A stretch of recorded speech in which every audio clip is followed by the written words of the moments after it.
Bem-vindos ao ambulatório de egressos aqui de cardiologia do UNIP. Então, mais 4 pacientes atendidos. Nosso primeiro paciente, na verdade, foi uma avaliação que, na verdade, ele não era da cardiologia em si. Ele era um pós-AVC, que a gente conversou que ele teve um AVC, pelo menos relatado, em 2019, outro em 2020, outro em 2022. Então, o grande problema do AVC é que, muitas vezes, quando ele tem um AVC, aquele evento em específico acabou. Não tem mais o que fazer. Você vai fazer realmente recuperar com fisioterapia, com fonoaudiologia e tudo mais. Mas o mais importante é a gente saber a etiologia desse AVC para prevenir um segundo, um terceiro, um quarto evento. Porque cada evento realmente é uma demência, muitas vezes, vascular, né? Que você faz em escadas. Tá? Então, cada déficit novo realmente é uma complicação maior. Então, a gente tem que pensar naquela classificação TOST. A classificação TOST é para saber a etiologia do AVC entre o TOST 1, 2, 3, 4 e 5. Os dois principais, TOST 1 e TOST 2, são os mais relevantes. TOST 1 é ateroembólico ou aterotrombótico. Então, se eu tiver alguma obstrução nas carótidas ou nas vertebrais, eu posso checar isso através ou de um Doppler de carótidas vertebrais ou de uma angiotomografia ou uma angiorressonância de vasos cervicais. Se vier normal, tudo bem, não deve ser TOST 1, mas pode ser TOST 2, cardioembólico. Geralmente ele pode ser cardioembólico, pode ser fibrilação atrial, um fluxo atrial, um trombo no VE, enfim. Então eu preciso de um ecocardiograma, eu também preciso de um eletrocardiograma. Se vier tudo normal, um Holter de 24 horas, para ver se esse paciente faz algum episódio de FA ou flutter paroxísticos. A princípio ele não fez os exames, só que a gente deu uma checada nele, deu um ajuste nas medicações e pediu para que ele voltasse depois, já estava com eco agendado e estava também com consulta com o neurologista agendado. Nossa segunda paciente era bem parecida com o terceiro, só que a segunda não tinha ainda os exames complementares que a gente solicitou. Era um infarto sem supra, nessa internação, não conseguiu fazer o cateterismo também, foi para casa para poder estar com terapia medicamentosa otimizada e aguardou o cateterismo e o ecocardiograma ambulatorialmente. Pressão estava bem descompensada, a gente fez os ajustes da terapia medicamentosa dela e está aguardando o eco e o CAT. Nosso terceiro paciente, não. Ele teve um infarto com supra da parede anterior. Ficou internado aqui, não conseguiu o cateterismo porque provavelmente pediram cateterismo fora da janela terapêutica. E depois que você passa o tempo do infarto agudo do miocárdio com supra, depois de 12 horas, 24 horas, acabou. 72 horas, o ideal é que você estratifique em até 72 horas, mas você passou desse tempo, acabou. Virou doença arterial coronária estável. E o que é que você tem que fazer? Você precisa ainda do cateterismo. Mas esse cateterismo perde um pouco da relevância porque você vai fazer a estratificação coronária.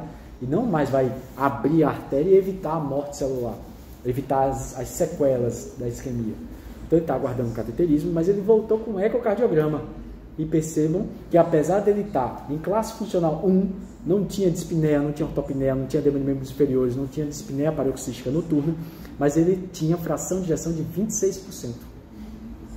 E aí sim, ele já estava com terapia medicamentosa tentando chegar na otimização, inclusive na última consulta ele estava com frequência cardíaca de 90, a gente aumentou a dose do carvedilol, ele estava com enalapril ainda em doses não otimizadas e estava sem espironolactona, que agora, sabendo a fração de ejeção dele baixa, agora realmente ele precisa de terapia tripla e até terapia quádrupla. A gente conversou que era um beta-bloqueador, mas não é qualquer beta-bloqueador, só pode ser carvedilol, succinato de metoprolol ou bisoprolol, o IECA, preferencialmente ao BRA, a espironolactona e agora a dapagliflozina. Inclusive na diretriz agora americana que saiu recentemente, ele já coloca superior para início de tratamento, inclusive, o sacubitril valsartana, que é o Entresto, superior ao IECA, tá? Então, a gente precisa ir otimizando. O que é que a gente fez? Ele estava com uma pressão razoável, frequência cardíaca estava 72 ainda, a pressão estava 10,7, então a gente aumentou a dose do enalapril, que dava para aumentar, aumentou a dose da espironolactona, e num futuro próximo, que a gente já marcou o retorno dele, espero que com o cateterismo, a gente vai tentar colocar a dapagliflozina, se for o caso, tá? A gente não pode fazer tudo de uma vez, porque se ele começar a sentir queixas de dispneia, de falta de ar, alguma coisa do tipo, aí o que é que foi? Foi a dapagliflozina, foi o enalapril, foi a espironolactona, foi o aumento do carvedilol? Aí fica difícil. Lembrando vocês também que de nada adianta eu diagnosticar um quadro de insuficiência cardíaca de etiologia provável isquêmica e não abrir a artéria dele. De nada adianta se por acaso um paciente tiver um IC com fração de ação reduzida, de etiologia valvar, por exemplo, por uma estenose aórtica, e não desobstruir a válvula aórtica dele. Então eu tenho que identificar a etiologia da mesma forma como a gente conversou do AVC, para tentar intervir e que ele melhore do quadro de insuficiência cardíaca dele. Tá? Então eu tenho que tratar a IC, mas eu também tenho que tratar a causa da IC. Isso é importante. Provavelmente a dele é isquêmico, ele tinha um déficit de contato segmentar também, então a gente está aguardando o cateterismo para ver o que vai fazer. Tá? Nossa última paciente é uma senhora de 77 anos, hipertensão diabética, dislipidêmica, todos os fatores de risco possíveis, que internou com um quadro de IC, parecia um quadro de IC, mas na verdade ela teve um edema agudo de pulmão hipertensivo. Então é aquela coisa que a gente conversou. Só há fluxo de sangue no sistema fechado, de onde tem mais pressão para onde tem menos pressão. Se de repente a paciente fica com a pressão na aorta, que é a pressão arterial dela, muito alta, isso significa que o VE, o ventrículo esquerdo, para mandar sangue para a aorta, ele tem que suplantar, tem que superar as pressões da aorta. Só que às vezes ela não consegue fazer isso, mas ela está aumentando a pressão dentro do VE. Aí o que é que o átrio esquerdo tem que fazer? Tem que aumentar a pressão para mandar para o VE. Vai ficar ainda mais difícil para a artéria pulmonar mandar o sangue para o átrio esquerdo. Então ele aumenta a pressão hidrostática, com isso a transudação. E a paciente vai ficar com muita falta de ar, vai ficar com edema agudo de pulmão. Só que esse edema agudo de pulmão é de etiologia hipertensiva. Foi por conta da pressão, das diferenças de pressão, que gerou todos esses sintomas. Então a gente compensou o quadro clínico dela, ela recebeu alta. Como ela entrou com um edema agudo de pulmão, isso pode até ser considerado como um critério maior de Framingham, como um quadro de insuficiência cardíaca, mas geralmente ela tem uma causa para esse edema agudo de pulmão, que foi pela pressão um pouco mais alta. Então ela trouxe um ecocardiograma com fração de ação toda preservada, sem déficits de contato segmentares. Eu fico muito mais tranquilo quanto a isso, só que a pressão dela ainda estava um pouco mais elevada.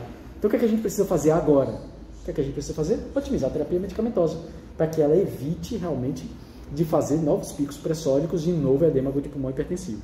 Agora é complicado, porque é uma senhora que, infelizmente, não adere bem às medidas não farmacológicas, né? A mudança do estilo de vida, que eu estava dizendo que comia uma penca de banana, comia 2 mamão, né? Então, realmente, 4, né, unidades lá de mamão. Então, é complicado.